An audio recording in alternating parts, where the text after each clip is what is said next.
So, nakaset up na yung ano natin. Ida-dry clean ko lang si Kala. Ay, si Kala, si Lychee. Pinangalanan ng anak ko. So, mahigit na siya 1 week simulang dumating sa amin. And ganun pa rin siya, medyo madungis. Dahil nung pagdating niya, nagkaroon din ako ng sakit. So, 1 week din ako naglagnat. Walang mag-asikaso sa kanya dahil ang mga taas sa bahay ay busy. Si Happy pumapasok, si Ate Im pumapasok sa work, si Papa Sol. So, ako, ito yung nasa video ko na kinutuhan ko siya ngayon. Siguro, okay pa ba ito? Saan hindi siya magkakawala? Pero nanilkatiran ko naman na. Ay siya. Ay siya. Na-sprayan ko na rin yung balat niya. May mga, parang may medyo ano-ano siya. Tago to. May parang medyo maliliit na buni. Linis lang tayo, linis kasi may linis. Kasi mahilig yung mga anak ko yakap-yakap. Maalikabok siya masyado.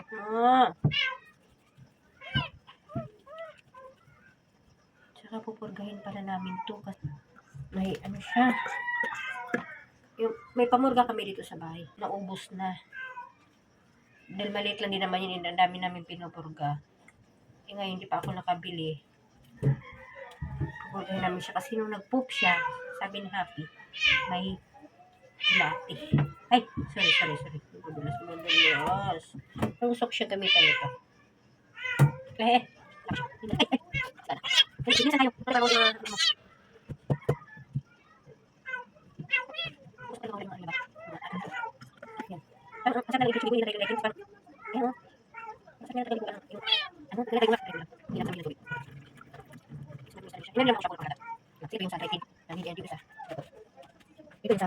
Ito nagagamit dahil yung mga alaga namin iba ay ayaw magpaligo. Parang ito.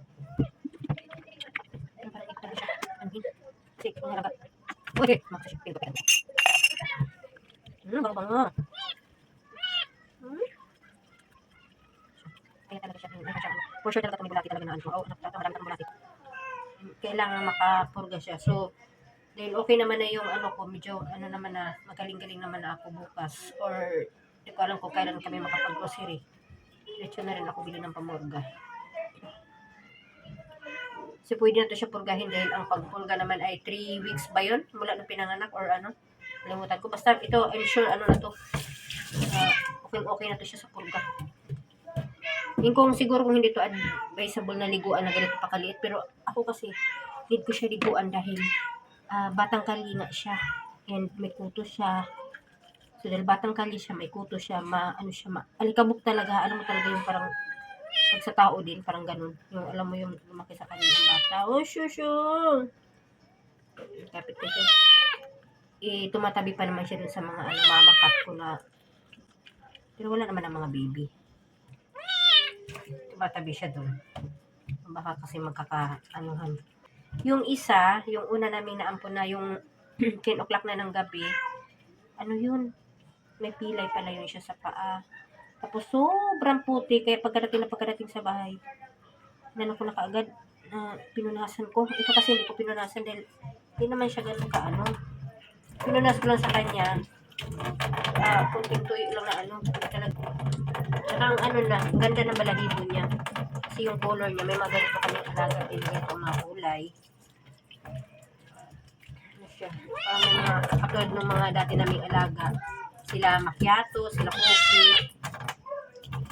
Ang nabuhay lang sa kanilang magkapatid na ganun ang pangalan. Sa ganun balat ha, si Mocha.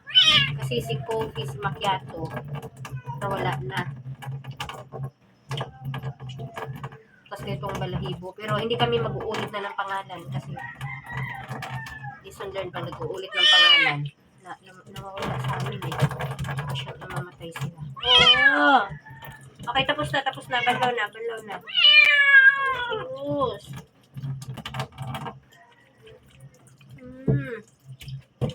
Para malinis. Kasi. Okay, enough na. Music na. Ay, Jesus. Kawawa naman yun. Ay. Tinga. Tinga. Sorry, sa tinga. Kasi, pinamamahayin din yan. Oh. Sana magtagal to sa amin. Sana mag-survive talaga siya. Kasi, ang bait nito, mabait to siya. Bait siya na pagkapasensya na sa mukha ko, wala talagang kakilay-kilay dahil dinig din naman sa boses ko, no? Yung, alam mo yung ubos tipon ko talaga namang. Dahil ngayong buwan, ang dami ay, huwag dyan lang ka. Happy, paano mo na ako ng pamunas? Okay, tapos na siya. Ay, sus! Ang cute naman yan. Ay, nagtalsik-talsik. Lang cute. Naka-video pa yan, oh. Dali, Pi, naglamig na siya, Pi. Susuotan ko pala tumamay ng damit niya. Cute na. Ang gwapo. Ay, wag yan. Balayibo yan. May tawil-tawil dyan na iba. Yan. Hindi, yung brown. Sus, ay.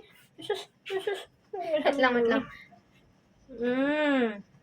Yung si Ate Happy ang nagpangalan dyan. Lychee. Tapos parang may mga balak pa. Dahil pag nakapulot pa doon ng kasunod, ang pangalan ay... Nanginig. Ano yung sabi mo isa? Yung... Pachako. Charot. Lychee. Ikaw nagsabi nun. Ano? Ako? Oo. Anong ipangalan mo sunod yung sabi mo? Prutas din? Silip pa dyan. Nanginig ko. Ito na siya. Damitan na natin ito. Ito uli. Yung dinamit namin. Lagi itong damit na to, legend na to. Kay Papa Garlic pa to. Tapos, sumunod yung... Kung sino magkasya dito, yun lang. So, ngayon, ito siya. Hello, welcome to the family. Mabait to. Ang sweet pa nito. Kaso lang ayaw sa kanya ni Kimchi at ni Bubbles. Binubugbog siya. Si Kimchi, sinasapok talaga siya. Tapos pag sinaway si Kimchi, tititig sa akin. Tapos babalikan siya. Alam mo yun, selos talaga. Hindi ko alam kung ganun ba ang behavior ng Siamese. Masyadong siloso or ano. Tapos si Bubbles naman, ang lahi ni Bubbles ay Tabby Cat. Pero Pinoy din talaga siya. May mga lahi-lahi lang sila ba, mga half na. Kung mga siluso ba talaga sila? Di katulad sa ating mga Pinoy na masyado tayong mga pusa nating Pinoy, masyadong mabait. Katulad nito, ang bait-bait. Hindi nga, babalutin nga kita. So, na lang muna. Magdadamit kami. Na lang muna. Meron siya nalamig. Hello, my name is Lychee. Babay na ikaw, babay na. Huwag ka dyan, kay may Vicks yan. May haplas pa ako dyan. Ang huli pa kasing gumamit nito ay wala na ngayon na dead. Yung pinangalanan namin si Trinket, yung pinulot namin ng ating gabi, masagasaan. Tapos ito naman, gabi din to, pag uwi ni ate galing ng trabaho, binati lang daw niya to sa daan kasi nag-iiyak. Binati lang daw niya. Sunod sa kanya. Tumba na. Tapos sabi niya, Mama, merong kawawa kasi dito, ganyan. Sabi ko, sige, picturean mo. Nawa naman ako din. Budol na naman kami. Ayun, kinabukasan. Pag uwi ng papa nila. Ayan. Sus, may damit na. Dito siya. Bangon na. Hello, mabangon na si Lychee. Ay, naginig na. Babay na. Lamig na siya. Yakapin na lang to. So, ito yung mga gamit namin. Yan, dry tea shampoo and yung shampoo. Bye-bye. Ito na lang muna update natin ngayon.